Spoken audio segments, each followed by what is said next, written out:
नमस्कार, स्वागत है आपका। आप देख रहे हैं न्यूज़ 18 उत्तर प्रदेश उत्तराखंड में। हूँ आपके साथ अमित गर्ग शुक्ला।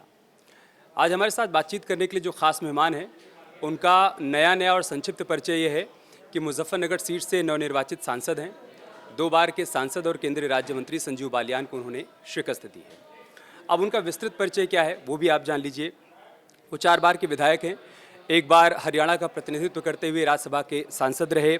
छात्र संघ राजनीति से उन्होंने सियासत की शुरुआत की।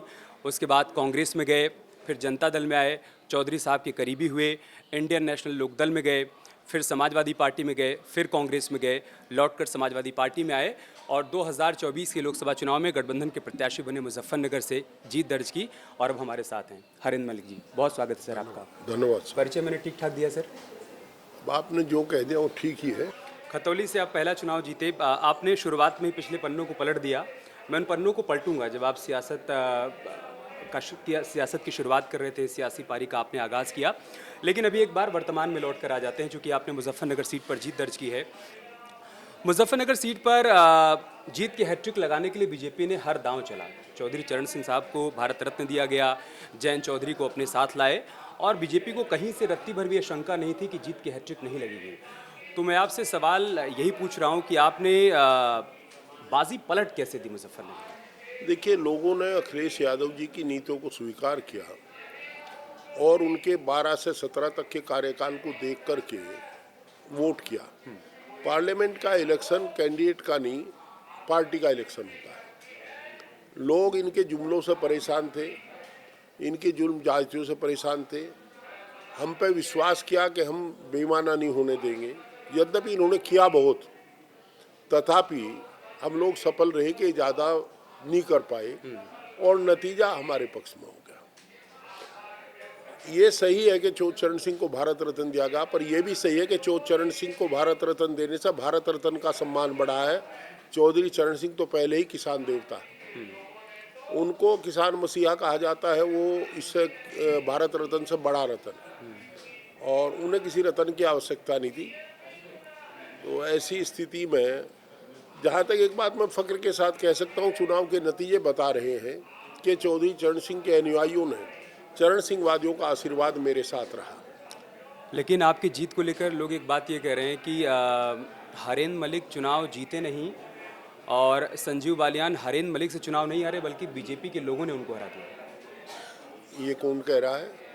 लोग कह रहे हैं कि बीजेपी के लोगों ने संजीव बालियान को हरा दिया और आपको जिता दिया। ये तो जनता है जो कह रहे हैं, वो कह रहे होंगे, परंतु मेरे पास तो लोग ज़्यादा वो कहने संजीव बालियान भी कह रहे हैं कि हमारे अपने लोगों ने भीतरघात कर दिया। अच्छा, एक बात बताओ, कहाँ कर दिया भीतरघात? उसका पता लगे भीतरघात कहाँ हुआ है।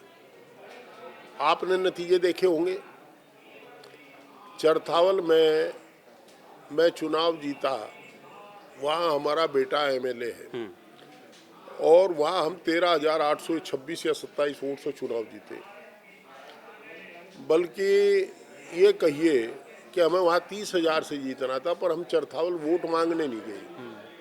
चरथावल में कहीं वोट मांगने नहीं गए और हम थोड़ा नुकसान उठा गए, परंतु उसके कार्य प्रणाली अच्छी थी। वो 5,400 जीता था, मुझे वो 13,800 जीता पाया। आगे आइए बुढ़ाना, लोकदल के जो नेता विधानमंडल दल के आदरणीय राज्यपाल बालियान जी, वो चुनाव जीते 28,000 से, मैं वहाँ जीता 18,000 से। वो 10,000 का मार्जिन कम हुआ। फिर आइए खतौली। खतौली में हमारा जनरल इलेक्शन में 20-22 हज़ार से हारे थे, मैं हारा 3,400 से। शहर की सीट जहां हम 18-20 हज़ार से हारे थे पार्लियामेंट असेंबली, वहाँ कुल 801 वोट का अंतर रहा। शहरी सीट पर 801 वोट भाजपा को ज़्यादा मिले हैं बेमुकाबले मेरे, और वो इसलिए कि पुलिस ने मुस्लिम मोहल्लों में लाठी बजा करके वोटिंग रोका। वोट परसेंटेज कम हुआ, हमारे समर्थक को उत्पीड़ित किया गया। खुद मेरी गाड़ी रोक के 1 घंटा मुझे डिटेन रखा, आधा घंटा डिटेन रखा। उस पीक टाइम पे डीएम एसपी वहाँ जाकर खड़े हो गए जहाँ ना तो पोलिंग स्टेशन था, कुछ नहीं था, जाकर खड़े हो गए ताकि मुस्लिम वोट डालने न जा पाए, टेरर बना रहे। तो ऐसी स्थिति में भी 801 का अंतर रहा।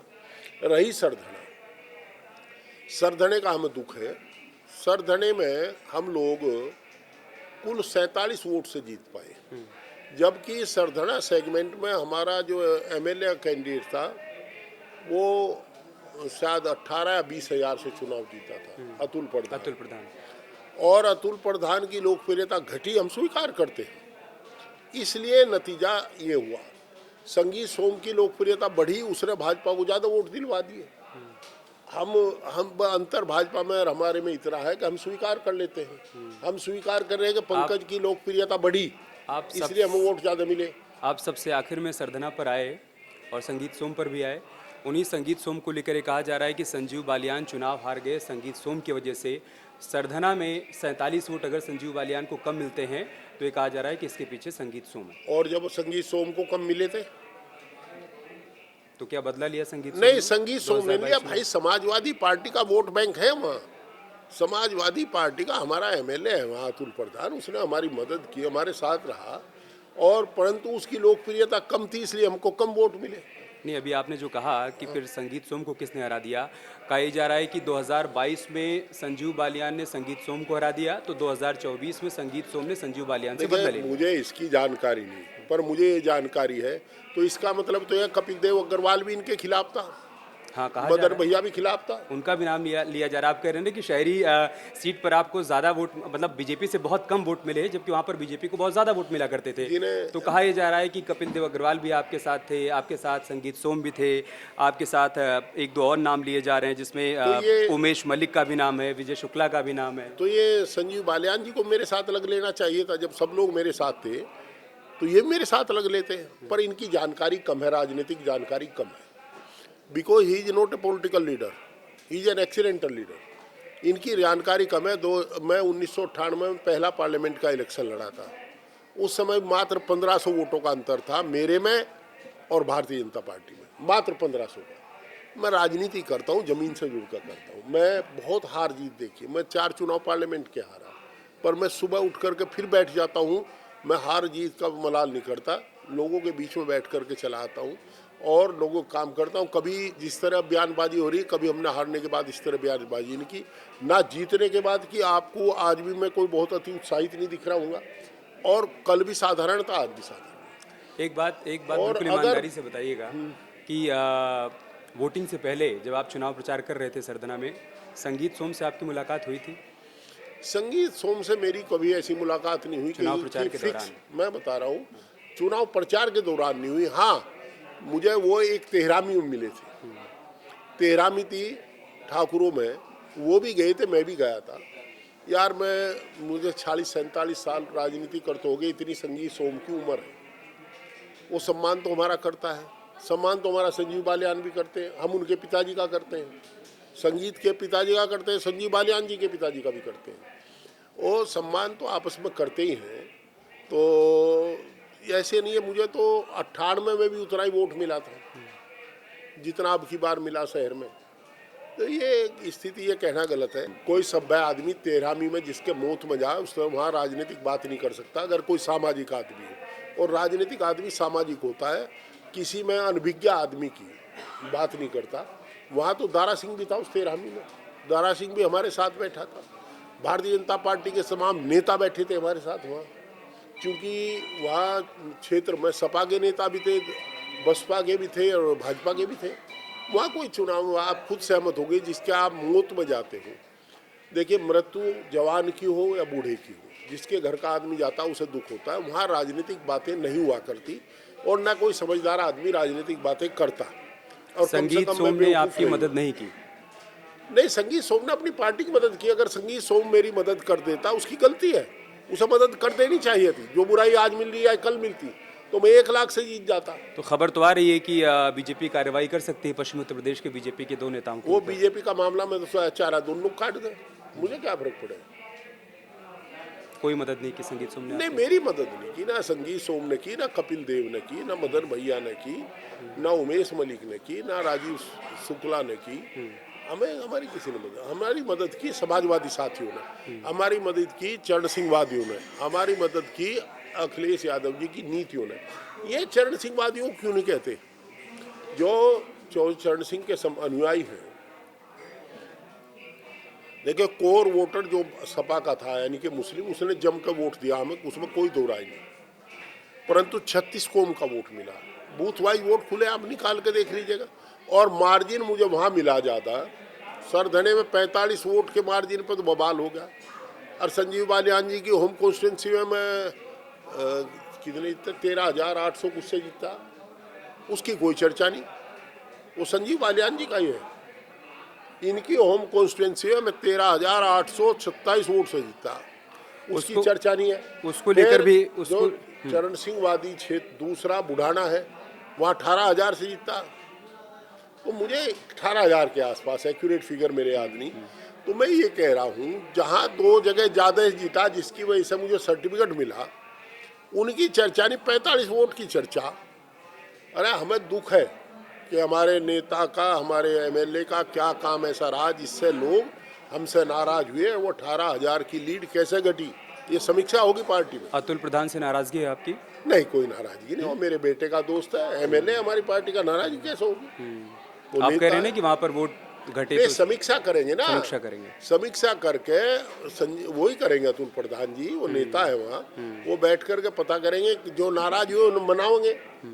बाजार से आदमी थोड़ा ही लाएंगे खरीद के, जो नाराज हुए उन्हें मनाओगे, उनकी खुशामद करेंगे ताकि नाराजगी आगे दूर हो जाए। ये करेंगे। आपके ऊपर आरोप लग रहा है कि आपने परिवार में लड़ाई करवा दी, दुश्मनी करवा दी संजीव बालियान और संगीत सोम के है बीच। जी, आप पर आरोप लग रहा है कि परिवार में लड़ाई करवा दी आपने, संगीत सोम और संजीव बालियान की दुश्मनी करवा दी आपने। दुश्मनी तो मेरी और संजीव बालियान की नहीं है, मेरे भी अच्छे संबंध है। हम राजनीतिक आदमी है, राजनीतिक आदमी सामाजिक होता है, हमारे अच्छे संबंध है। संजीव बालियान जी से भी हमारी कोई नाराजगी नहीं, एक दूसरे का को अभिवादन करते हैं, सम्मान से बोलते हैं। आप ये कह रहे हैं कि संजीव बालियान से कोई नाराजगी नहीं है, लेकिन आपके ऊपर एक आरोप ये भी है कि वोटिंग से 2 दिन पहले आपने कुछ पर्चे बंटवाए लोकसभा क्षेत्र में, जिसमें संजीव बालियान का चरित्र हनन किया गया, उनके ऊपर करप्शन के कई आरोप लगाए गए। कोई पर्चा नहीं पड़ा, कोई पर्चा नहीं। कैसा पर्चा? जिसमें आपने बताया कि संजीव बालियान ने अपने 10 साल के कार्यकाल में क्या क्या करप्शन किए, कहाँ कहाँ जमीन खरीदी, मैंने ऐसा कोई पर्चा नहीं बंटवाया। ये पर्चे का तो कोई बता रहे, कोई पर्चा उसका वो आया, उसमें भी हमने ये कहा, वो तो कोई ये उसका नाम ले रहे संगीत सोम का, वो पर्चा जो है वो मेरा नहीं, ये संगीत सोम का नाम ले रहे। संगीत सोम ने थाने में रिपोर्ट करवा दी, मैंने कोई पर्चा नहीं बंटा, मेरा नाम गलत ले रहे। मनु कह रहा भाई अगर कहीं आरोप लगाए गए तो किसी राजनीतिक आदमी का चरित्र हनन नहीं करना चाहिए। संजीव बालियान सम्मानित आदमी है, उनके खिलाफ अगर झूठे आरोप लगे हैं तो सीबीआई से जांच करा लूँ, आरोप झूठे साबित हो जाएंगे, जिनने आरोप लगाए उसके खिलाफ मानहानि का मुकदमा चलाओ। मैं सवाल को और सरल कर देता हूँ। कहा यह जा रहा है कि छोटू नाम का एक शख्स जो कि कभी संजीव बालियान के साथ रहा करता था, वो उनका राजदार है, अब वो आपके साथ है, उसने जितने राज बताए उसको आपने पर्चे में छपवाया और बंटवा दिया। ये छोटू कौन है जी? अभी आपके साथ है वो, कहा यही जा रहा है, पहले संजीव बालियान के साथ था। ऐसा कोई महत्वपूर्ण आदमी छोटू नहीं है जिसकी आप बात कर रहे हैं। छोटू एक कुटुबी का रहने वाला है, इनके गांव का है। अच्छा, उसके वो मेरे साथ क्यों है? उसके पिताजी और उसके भाई के खिलाफ 354 452 का मुकदमा एक रिटायर्ड महिला के पति ने, जो उम्र जिसकी 70 साल होगी, उसने पिता पुत्र दोनों के खिलाफ मुकदमा दर्ज करवा। अगर मुकदमे दर्ज होंगे तो आदमी दूसरे की तरफ पास जाएगा ही। पर ऐसा वो क्या राजदार जाने, बेचारा वो तो गांव का आदमी। और मैं ना पर्चा छपवा ना मेरे को, ना वो भी नहीं कह रहे राखी, वो संजीव बालियान जी भी नहीं कह रहे ये बात, तो हरिंदर मलिक ने कोई पर्चा छपवा। मैं 17वां चुनाव था मेरे परिवार का, 17th। हम यो काम नहीं करते। नहीं, कहा जा रहा है कि बाद में जो संगीत सोम के लेटर हेड पर जो वायरल हुआ है, लेटर हेड पर जो कुछ भी लिखा हुआ, जो पर्चा वायरल हुआ है, कहा जा रहा है कि वो सारा कंटेंट वही है जो आपके पर्चे में था, वो बाद में संगीत सोम के लेटर हेड पर छपा और वायरल कर दिया गया। नहीं, ऐसा कुछ नहीं, मेरे पास कोई, मैं तो आज लोगों पर है नहीं संगीत सोम वाला। मैं तो उल्टा उसमें छपा, हमारे यहाँ हरिंदर मलिक संजीव के पक्ष में आ गए, हमने तो उल्टा नुका भाई इसका चरित्र हनन क्यों करो, इसकी जांच करा लो सीबीआई से। मैं ऐसा काम नहीं करता, और सिद्धांत ऐसे कामों के खिलाफ भी हूँ। जहाँ तक छोटू की बात है, उस बेचारे की हैसियत भी नहीं है, और आपसे प्रार्थना करता हूँ ये उसकी हैसियत इतनी नहीं कि वो संजीव बालियान का मुकाबला कर सके। उसका नाम ना चलाओ, नहीं उसे नुकसान हो जाएगा। ये तो जांच किस किस चीज की हो, सीबीआई जांच जो अब आप हमें मांग क्या कर पता रहे भाई हैं, किस चीज़ की, जो उसमें लिख रहा होगा उसकी हमें तो पता नहीं। जो पर्चे में लिखा है पता नहीं, हाँ जो भी लिखा होगा उसकी जांच होगी। कि ऑस्ट्रेलिया में जमीन खरीद ली, मुझे शुगर मिल में जानकारी नहीं। हिस्सेदारी। मैंने पर्चा पढ़ा ही नहीं वो, पर मैं ये मानता हूँ राजनीति में इस तरह चरित्र हनन नहीं होना चाहिए, गलत परंपरा नहीं डलनी चाहिए, इसलिए इन्हें रोकने के लिए ये जांच आवश्यक है। संजीव बालियान ने 10 साल के अपने इस कार्यकाल में मुजफ्फरनगर में या पश्चिमी उत्तर प्रदेश में क्या क्या हासिल किया? हमें तो पता नहीं क्या कराया भाई, वो बता दो क्या कराया। सही या गलत तरीके से? नहीं, हमें नहीं पता क्या किया, हमारी जानकारी नहीं, हमारी जानकारी में नहीं है। बनू ही पता लगा, अब बड़ा आदमी हो गया। अब उसमें आरोप यही कि ज़मीनों के पट्टे में हिस्सेदारी, शुगर मिल में हिस्सेदारी, ऑस्ट्रेलिया में शुगर मिल ज़मीन। में तो कोई हिस्सेदारी उसकी है नहीं, हाँ, जहाँ तक मेरी जानकारी शुगर मिल में तो कोई हिस्सेदारी है नहीं। और बात देखो और का मुझे पता नहीं, मिलों में चूंकि किसान आते रहे, टेलीफोन वेलीफोन करते रहे, मिल में तो किसी में हिस्सेदारी नहीं उसकी। ये तो गलत बात है। ये गलत बात है। तालाबों की खुदाई के नाम पर भ्रष्टाचार के प्रत्यक्ष रूप से प्रमाण हैं। बगैर उनकी देखरेख के कोई फाइल आगे नहीं बढ़ने पाती थी। ऐसे तमाम आरोप इस पर्चे में लगाए गए। आपके हिसाब से निराधार है सारे ये आरोप? आपको जानकारी है कि मुझे पता नहीं इन बातों का, मैं तो सदन का मेंबर था नहीं, मैं कभी मीटिंग में नहीं जा सकता था क्योंकि मैं मेंबर ही नहीं था। जो पंकज एमएलए वो कभी मीटिंग में वैसे नहीं जाता वहाँ। और ये तो किसी इनका सत्ता पक्ष का ही काम है, हमें नहीं जानकारी इन बातों की, हमने पढ़ा ही नहीं वो पर्चा। पर्चा नहीं पढ़ा आपने? ना पढ़ के एक लाइन बताऊं मैं आपको और? पढ़ दो। उसमें लिखा हुआ है कि संजीव बालियान के माता पिता गत 2 वर्षों में ऑस्ट्रेलिया के दौरे पर गए, वहाँ पर बड़े पैमाने पर ज़मीन खरीदी। कहा जाता है कि किसी भी भारतीय द्वारा ऑस्ट्रेलिया में सबसे बड़ी ज़मीन खरीद की डील थी। देखिए, पहले तो मैं इस बात के खिलाफ हूँ कि परिवार को इनके साथ घसीटना ठीक नहीं है। मैं जहाँ तक जानता हूँ इनकी माताजी बहुत हाउस वाइफ है, सज्जन महिला है। पिताजी की उम्र भी मेरे से 4-5 साल बड़े हुए। ये परिवार को नहीं घसीटना चाहिए। आपको जो लिखना था, जो कहना था संजीव के बारे में कहो, परिवार को नहीं घसीटना चाहिए। मैं सिद्धांत इस बात के खिलाफ हूँ। और परिवार की महिलाओं का चर्चा तो होना भी नहीं चाहिए। इनकी पत्नी का मेरे पास रिकॉर्डिंग है, जिस दिन कर्मचारी वोट डाल रहे थे वे बूथ पर खड़ी थी, ना वो चीफ इलेक्शन एजेंट थी ना कुछ थी, बहस करी उन्होंने, उसकी रिकॉर्डिंग है। हमें सब ने कहा, संजीव बालियान की पत्नी जी ने? हाँ, हमने कहा नहीं भाई ये कैंडिडेट की पत्नी है, चली गई, हर आदमी चाहता वोट। हम चाहते तो उनके खिलाफ कार्रवाई की मांग कर सकते थे, रिपोर्ट कर सकते हैं। हमने ये गलत परंपरा ना डालो, बल्कि आपको अच्छा लगेगा मैं बताऊं, मेरी पुत्रवधू, मेरी बेटी और बेटा जो एमएलए है वो कहीं मंदिर में गए थे, वहाँ वो मिल गई, उन्होंने उनके चरण छुए और उसने आशीर्वाद दिया। इनकी पत्नी ने, जो बड़ी थी, उन्हें तीनों बच्चों को आशीर्वाद दिया। तो ऐसा नहीं है, शिष्टाचार वो भी करते हैं, हम भी करते हैं। तो फिर अगर कुछ गलत नहीं किया तो फिर आप सीबीआई जांच की मांग कर क्यों रहे हैं?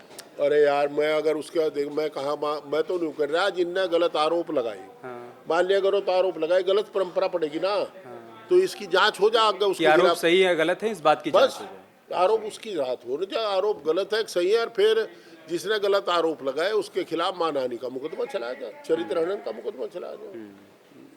जयंत चौधरी के बीजेपी के साथ जाने से आपको कुछ नफा नुकसान हुआ, कुछ आकलन किया आपने? देखिए, अगर जयंत चौधरी मेरे साथ रहते नतीजा और अच्छा होता। अच्छा। ऐसा नहीं, हमारे यहाँ जयंत चौधरी का प्रभाव है, लोग अच्छा मानते हैं, और परंतु वो अपनी पार्टी के राष्ट्रीय अध्यक्ष है, उन्होंने ठीक समझ कर निर्णय लिया होगा और नतीजा फिर मेरे पक्ष में आ गया। उनकी कृपा है हम पर। ये तो साथ रहते तो सीट ज़्यादा देनी पड़ती ना? नहीं, साथ रहते सीटों तो का मेरा बंटवारा हो मार्जिन जाता ज़्यादा तो। हो जाता, मेरा मार्जिन ज़्यादा हो जाता। आपका मार्जिन ज़्यादा हो जाता, लेकिन पश्चिमी उत्तर प्रदेश में सीटें तो बढ़ जाती ना? नहीं, सीट तो दे ही रहे थे, 7 उन्हें तय होगी थी, 7 सीट। और उसके बाद वो कुछ परिस्थिति रही होंगी यार। जयंत चौधरी पर सब सवाल उठावे। ये नीतीश कुमार जी गए और कितने धुरंधर गए, अजीत पवार गया था, इन पर कोई सवाल नहीं रहता। जैसे वे गए ऐसे ये चले गए।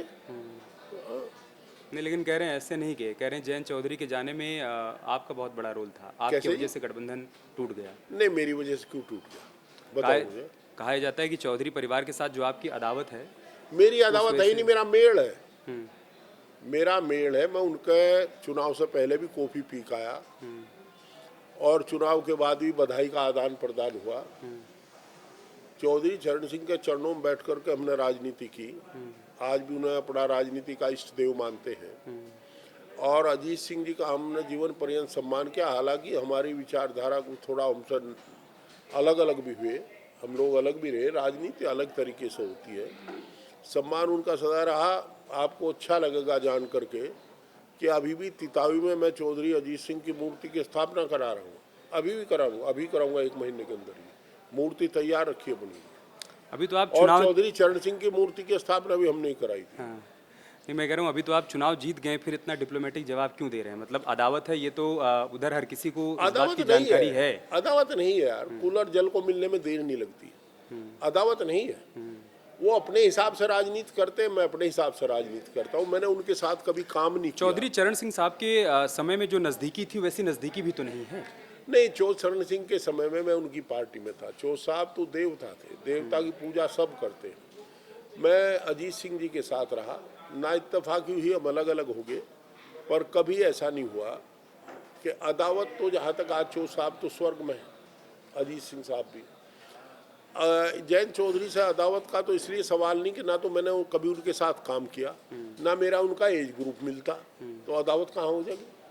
मैं पलटू पिछले पन्ने, है जी, पिछले पन्ने पलटू में जहाँ से आपने शुरुआत की थी, पलट दो। कहा यह जा रहा है कि जब चौधरी साहब मुख्यमंत्री बनने वाले थे तो आपकी वजह से ही वो नहीं बन पाए, आपने मुलायम सिंह यादव जी को मुख्यमंत्री बनवा दिया।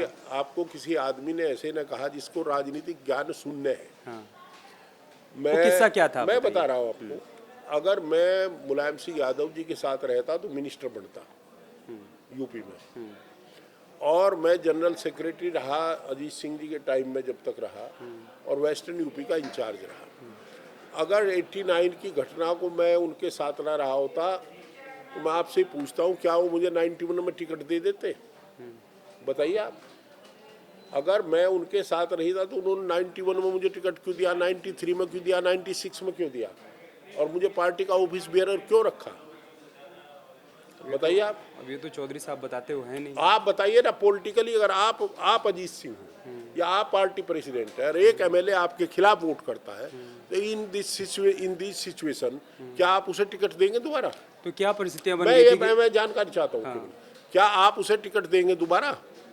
अब अरे आप मन बताइए में ना। अगर कोई शिकवा शिकायत है दूर हो गई तो देंगे। कैसे हो जाएगी? मतलब आदमी अब वो तो आप बताएंगे, चौधरी साहब बताएंगे। चौधरी साहब के साथ हम लोग रहे और ये बात कभी नहीं चली। ये कुछ लोग हैं जो हाइपोथिकेटेड by the Bharatiya Janata party, वो ऑलवेज ऐसा माहौल बनाते हैं कि जयंत अकेला रहे, इसके साथ कोई लोग ना जुड़े। आपको ये भी मैं बता दूं, बुलंदशहर में आरोप लगता था किरणपाल सिंह पे, आगरा में लगता था मदन सिंह पे, विजय सिंह राणा पे, मथुरा में लगता था सरदार सिंह पे, ये जहाँ जहाँ थे, यहाँ लगता था समरपाल सिंह पे मेरठ में। जहाँ जहाँ के लोग थे वो सब पे ये आरोप लगा हुए थे। बागपत में साहब सिंह पे लगता था आरोप, पर ऐसा नहीं, सब ने खुला वोट दिया था। वहाँ कोई गोपनीय वोटिंग नहीं थी, वो तो जाकर पर्ची पकड़ानी थी, लो जी पकड़ लो। क्यों नहीं बन पाए थे चौधरी साहब उस वक्त मुख्यमंत्री? कम रह गए थे एमएलए। वीपी सिंह साहब के जो जन मोर्चा था उसके 35 एमएलए थे। 2 हमारे साथ थे, मोहम्मद आरिफ की श्रीमती जी, ऑनरेबल रेशमा आरिफ, और चौधरी वीरेंद्र सिंह जो मेरे रिश्तेदार थे हरिद्वार से, वो 2 तो हमारे साथ थे। बाकी 33 चले गए थे मुलायम सिंह जी के साथ, इसलिए रुक गए। इसलिए नहीं हो पाए थे। जो 33 गए थे मुलायम सिंह यादव जी के साथ, उसमें आपका कहीं कोई रोल नहीं था? नहीं, मेरा क्या मतलब उसमें, तो वो तो जन मोर्चे के थे, मैं तो लोक दल का था। ठीक है। और फिर अगर मैंने वोट नहीं दी थी तो मुझे आगे इन्होंने टिकट क्यों दिया? ये तो हरा नाडी सनाडी आदमी समझे। ये कुछ ऐसे लोग हैं जो हाइपोथिकेटेड है भारतीय जनता पार्टी को, इस तरह का प्रचार करते हैं। उसके बाद अभी 12 का चुनाव हुआ, अलायंस से चुनाव लड़े हम, हमारे साथ रहे अजीत सिंह जी, प्रचार को आए। अभी 17 का, ये 22 का चुनाव हुआ, जयंत चौधरी 2 बार आए, दूसरे में 1 बार आए, 2 बार आए।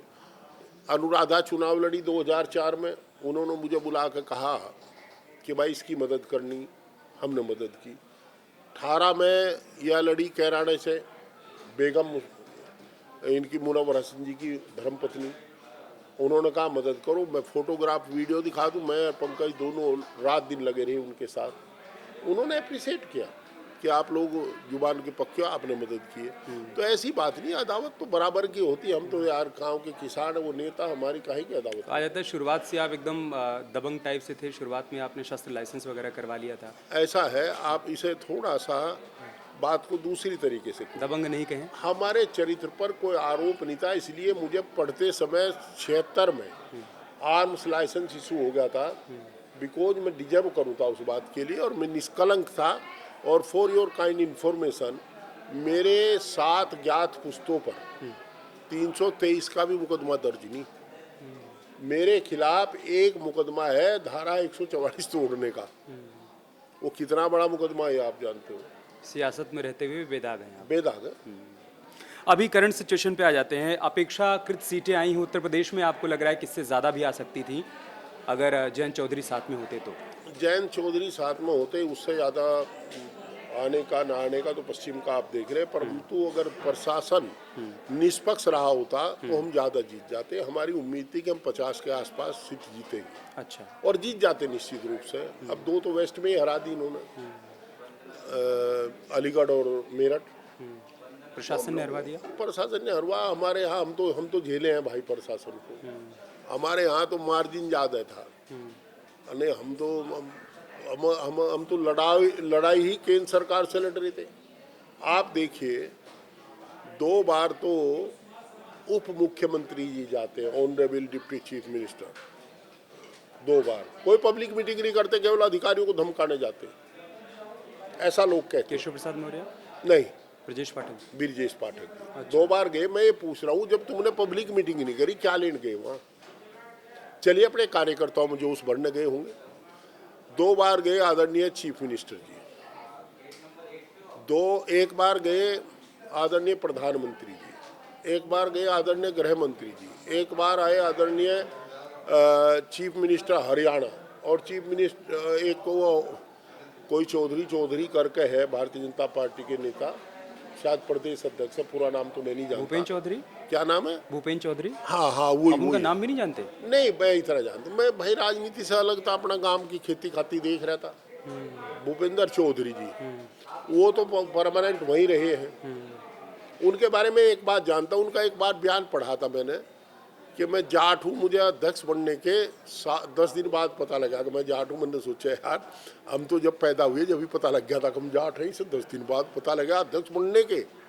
तो ये तो ऐसे आदमी। एक आखिरी सवाल मेरा आपसे कि अखिलेश जी और राहुल जी एक साथ आए और इस बार गठबंधन ने कमाल किया उत्तर प्रदेश में। ये साथ आप कहाँ तक देख पा रहे हैं? 2027 तक, उससे आगे तक? मैं यही अनुरोध करूंगा और ये अपेक्षा करूंगा कि दोनों राष्ट्रीय नेता मिलकर के चलें, तभी भारतीय जनता पार्टी से लड़ें। परंतु हमारी आस्था और हमारा जो उद्देश्य है और जो गोल है वो है अपने राष्ट्रीय अध्यक्ष जी को फॉलो करना। जो उनका निर्णय होगा वो हम स्वीकार है। जो उनकी नीतियाँ, उनका प्रचार प्रसार करने का काम हमारा है। हम उसे बखूबी कर रहे हैं और जनता स्वीकार कर रही है। और जनता ने साबित कर दिया। देखिए, अब जनता हिंदू मुसलमान की बात स्वीकार नहीं करेगी। चूँकि अयोध्या का तो मुद्दा था, पर शुरुआत मुजफ्फरनगर से हुई थी और दोनों जगह अखिलेश यादव जी की नीतियों को जनता ने स्वीकार किया है और आदरणीय अखिलेश यादव के कैंडिडेट वहाँ जीते हैं। तो हम यही चाहेंगे कि हम आदरणीय अखिलेश यादव जी की नीतियों का प्रचार प्रसार करते रहें और 2027 में इनको रोकने के लिए अपनी सरकार बनावें। उसमें सबका सहयोग अपेक्षित है, अनुरोधित है। और कांग्रेस से भी और तमाम उन दलों से जो अपने आप को धर्मनिरपेक्ष मानते हैं, उनसे अपेक्षा करेंगे कि वो सहयोग करें इसमें, क्योंकि मुख्य विपक्षी दल समाजवादी पार्टी। बहुत बहुत धन्यवाद हरीश जी, आपने समय निकाला हमसे बातचीत की और बेबाकी से सारे सवालों का जवाब। बहुत बहुत धन्यवाद साहब।